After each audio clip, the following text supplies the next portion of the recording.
तो सबसे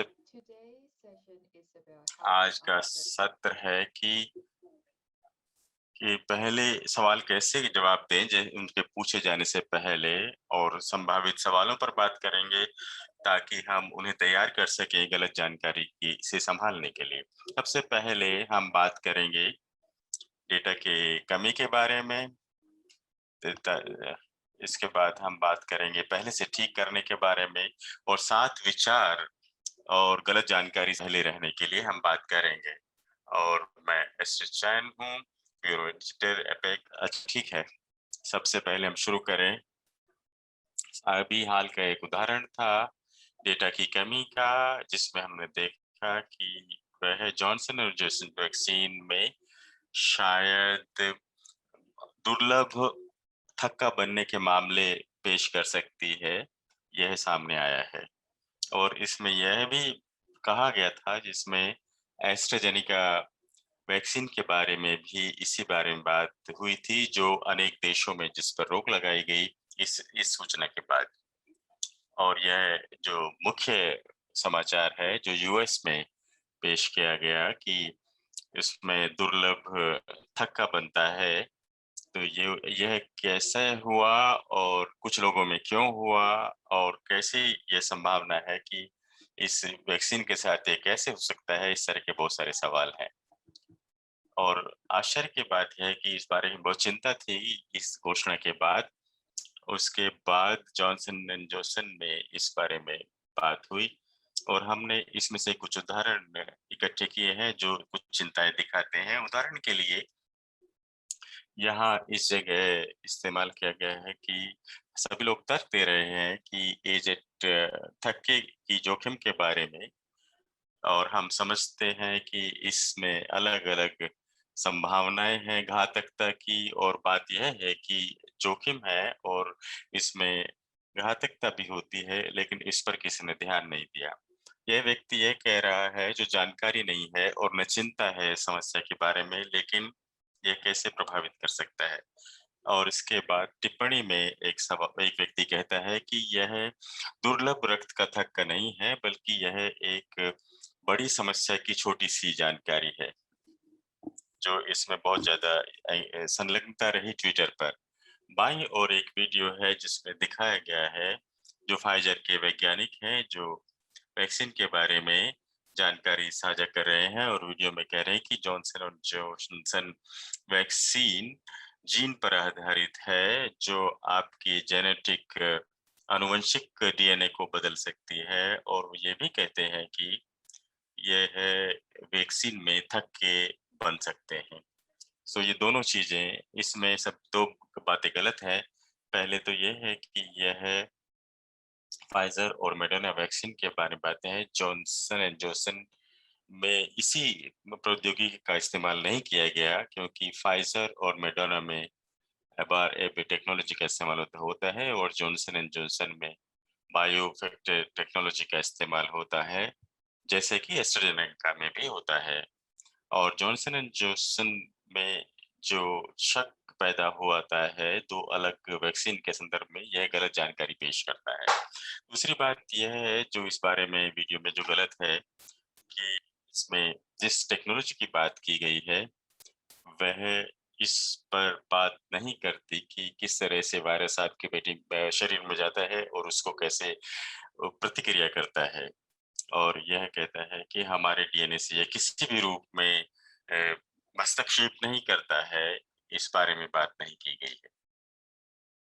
यह कहने के बावजूद आप शायद सोच ना सकते हैं कि ये गलत सूचनाएँ हैं, लेकिन क्योंकि इस बारे में रिपोर्ट आई हैं रक्त के थक्के के बारे में, जिसके बारे में किसी के पास अभी तक कोई जवाब नहीं है। इसलिए हमारे पास डेटा की कमी की बात आती है, ताकि जिसे हमें देने की ज़रूरत होती है, जिससे इस तरह की गलत जानकारी ना फैले। एक और बात ये है कि जो कभी-कभी जब कुछ कम उत्तर होते हैं, तो इस बारे में बहुत सारे रिपोर्ट हो जाते हैं, जिस बारे में बिना किसी तथ्य के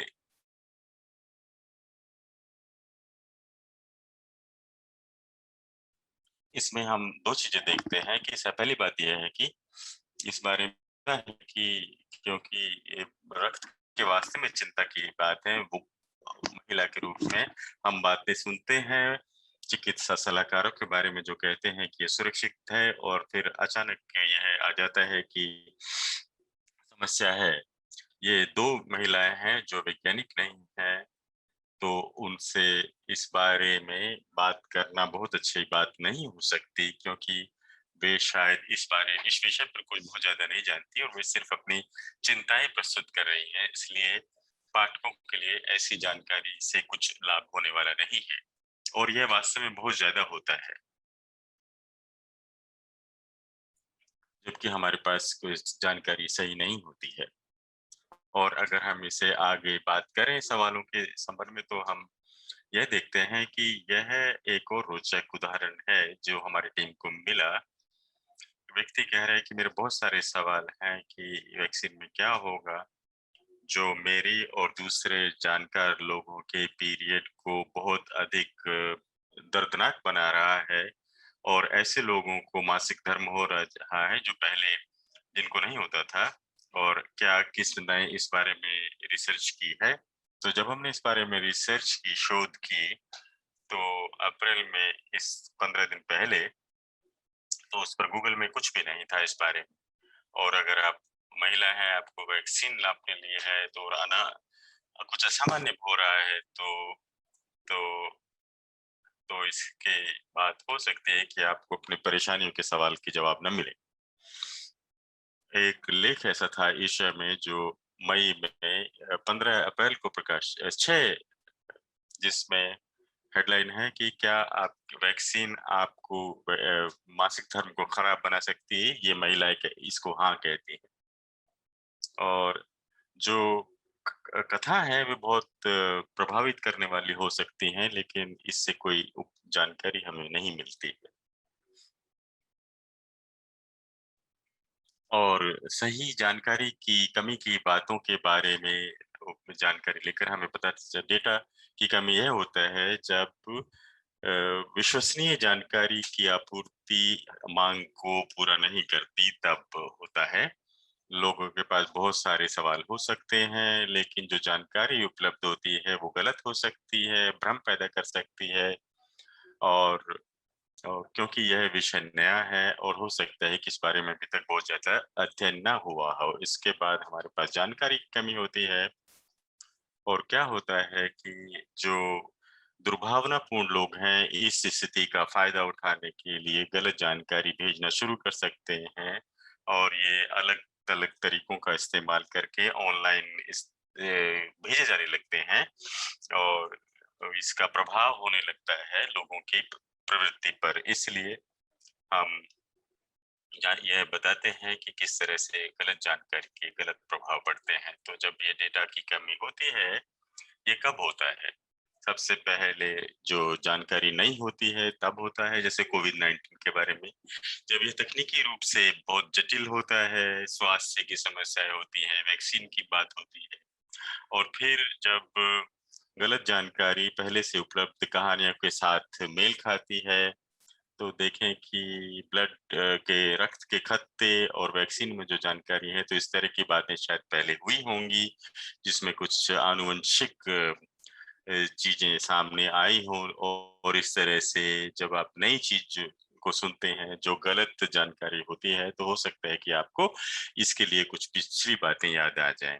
जब राजनीतिक रूप से शांत रहता है, इस विषय पर सब कोई बात नहीं करता या इसमें बहुत सारी भावनाएँ होती हैं, तो यह भावनात्मक विषय बन जाता है।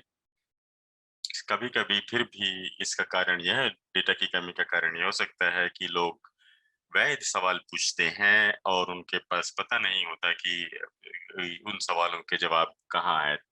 तो अभी हमें ऐसे शून्य मिल जाते हैं और हम इसके लिए क्या कर सकते हैं? सबसे बड़ी प्रभाव जानकारी है कि पहले से चीज़ को ठीक किया जाए और इससे पहले हम खुद को याद दिलाएँ कि हमने इस बारे में जानकारी प्राप्त की है। वो ये है कि गलत जानकारी को धीमा करना बहुत मुश्किल होता है। हालाँकि संभावित डेटा की कमी को दूर करना आप गलत जानकारी से पहले काम कर सकते हैं उसके आधार पर। इसमें अंतर यह है कि पहले से ठीक करने और ठीक करने में अंतर ये होता है कि जब किसी जानकारी को ठीक करते हैं तो आप जल्दी से उसके बारे में जानकारी देना चाहते हैं और इस पर प्रभावित करने की कोशिश करते हैं, लेकिन पहले से ठीक करना हो पूर्व क्रियाशील होता है और आप ध्यान दे रहे हैं कि कौन-कौन सी अफ़वाहें फैल रही हैं, उनकी पहचान कर रहे हैं, जो विषय गलत जानकारी दे सकते हैं ताकि आप उन पर कार्रवाई कर सकें। लेकिन हम गलत जानकारी के साथ कैसे आगे बढ़ सकते हैं ताकि 7 विचार हैं जिससे हम गलत जानकारी से पहले हो सकते हैं। सब पहले तो आपको लोगों को जानकारी चेतावनी देनी चाहिए कि उनको गलत जानकारी मिल सकती है। ये है उनको रक्षा करने में मदद करेगी क्योंकि यह बहुत महत्वपूर्ण है उनकी महत्वपूर्ण चिंतन के बारे में। इस बारे में बहुत सारी जगहों पर प्रकाशन हुआ है, जैसे यह अध्ययन जो इस पत्रिका में प्रकाशित हुई 2019 की, जिसमें फेसबुक पर जानकारी साझा करने पर बात हुई। इस अध्ययन में कहा गया है कि हम किस तरह से गलत जानकारी को फेसबुक पर ट्रैक कर सकते हैं, फेसबुक पर, और गलत जानकारी को हम सोशल मीडिया पर साझा करने से कैसे बच सकते हैं। तो हम इस पर गलत जानकारी पर लेबल कर सकते हैं। इस तरह की जानकारी प्रकाशित होती रहती है जो पहले से ठीक करना नहीं हो सकता क्योंकि हम जानकारी को के पर प्रतिक्रिया करते हैं। लेकिन आप देख सकते हैं कि अपने दिमाग में रख सकते हैं कि किस तरह की गलत जानकारी वहाँ फैल रही है। एक उदाहरण न्यूयॉर्क टाइम्स से है। 6 तरह की गलत जानकारी है जिससे हमें सावधान रहना चाहिए इलेक्शन के चुनाव के दिन पर। ये तो यह गलत जानकारी से पहले हम लोगों को बता रहे हैं कि ऐसी बातें हैं जो आप देख सकते हैं, चिंता न करें और इस पर विश्वास न करें। दूसरी बात यह है कि देखें कि लोग क्या सवाल पूछ रहे हैं। आप ये देख सकते हैं कि अपने क्वेरी बूलियन क्वेरी में आप प्रश्न चिन्ह लगा सकते हैं जिससे आपको प्रश्न इस बारे में मिल सकते हैं, जैसे हम वैक्सीन और देरी और कनाडा और प्रश्न चिन्ह, तो आपको इस तरह की चीजें मिल सकती हैं जब व्यक्ति पूछ रहा है कि किस तरह से कनाडा में हम कोविड-19 के एक्सपोज़र की जानकारी ऐप के माध्यम से ले सकते हैं। इसके साथ ही आप कोई विषय ले सकते हैं जो आपको हो सकता है कि डेटा की कमी के बारे में हो और उसकी खोज कर सकते हैं और वहाँ जानकारी गुणवत्तापूर्ण जानकारी कम हो सकती है और वहाँ पर आप जानकारी दे सकते हैं। जैसे जब हम खोज करते हैं वैक्सीन की चोट के बारे में तो हमें बहुत सारी कहानियाँ वहाँ मिलती हैं लेकिन वे मदद नहीं मिल करती हैं। नंबर 4 है, आप कोशिश कर सकते हैं इस तरह की खोज के बारे में जो को जो इस्तेमाल कर रहे हैं लोग, खोज कर रहे हैं वैक्सीन के मासिक धर्म, वैक्सीन और वो महिलाएँ महिलाएँ और जॉनसन एंड जॉनसन के दुष्प्रभाव। तो उन पर ध्यान दें और उनकी खोज करें। अगर वहाँ पर असाधारण जानकारी है तो आपको उसके बारे में बात करनी चाहिए। इसके साथ ही फिर से अगर हम निगरानी की बात करें ऑनलाइन जानकारी की, तो हम देखना चाहिए कि लोग कहाँ इस बारे में बात कर रहे हैं और कहाँ डेटा की कमी है, तो हम अपनी खोज कर सकते हैं किसी खास समुदाय में, यह समझने के लिए कि ऑनलाइन में क्या दिशाएँ हैं उस समुदाय के बारे में। उदाहरण के लिए, अगर आपको रिपोर्ट मिलती है स्पेनिश बोलने वाले लोगों की न्यू जर्सी में, तो आपको स्पेनिश भाषा की फ़ेसबुक पेज मिल सकते हैं और फ़ेसबुक समूह ढूँढने के लिए आपको a site colon Facebook dot colon पर जा सकते हैं और फिर अपने की कुंज शब्द दे सकते हैं। हम इसे इन समूह की खोजना न्यू जर्सी के में खोजना चाहते हैं कोरोना वायरस के बारे में या सभी वैक्सीन के बारे में।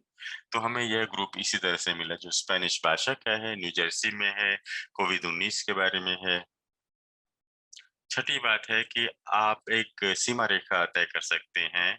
यह समाचार पत्र से है, नॉक्सविल न्यूज़, सेनेटल से जो अमेरिका नेटवर्क से है, इसमें इस बारे में अपने सवाल के जवाब देना कोविड-19 के बारे में और हमें बताएँ कि आप क्या जानकारी प्राप्त करना चाहते हैं। यहाँ डेटा की कमी को दूर करने का प्रयास किया जा रहा है, वे क्या नहीं जानते और वे कहाँ और जानकारी प्राप्त करना चाहते हैं।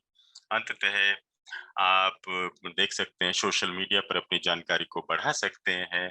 आप एएमए या रेडिट या टॉक विद ऑडियंस और फेसबुक या इंस्टाग्राम पर लाइव हो सकते हैं।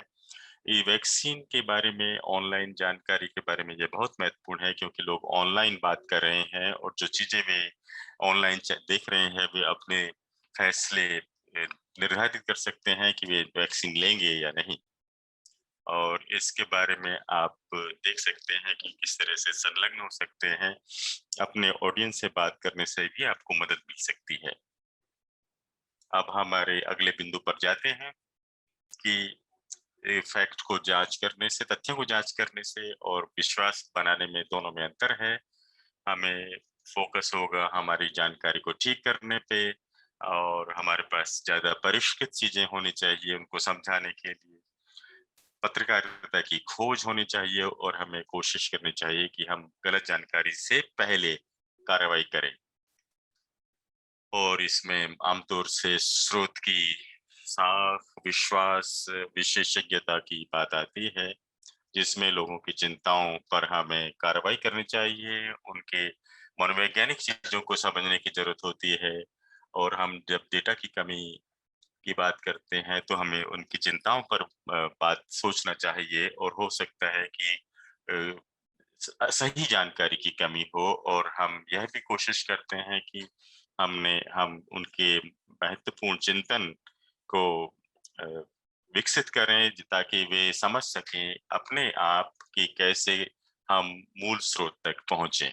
इसके साथ ही हम यह भी कोशिश कर सकते हैं कि हम विश्वसनीय स्रोत ढूँढने की कोशिश करें और शायद स्पेनिश बोलने वाले लोगों के लिए उनके पास ऐसे विशेषज्ञ हो सकते हैं जो उनकी भाषा बोलता है और उनके पास यह जानकारी होनी चाहिए कि हम विश्वसनीय स्रोतों तक कैसे पहुँचे और आप ऐसे व्यक्ति को लेना चाहेंगे जो विश्वसनीय हो और उनकी बात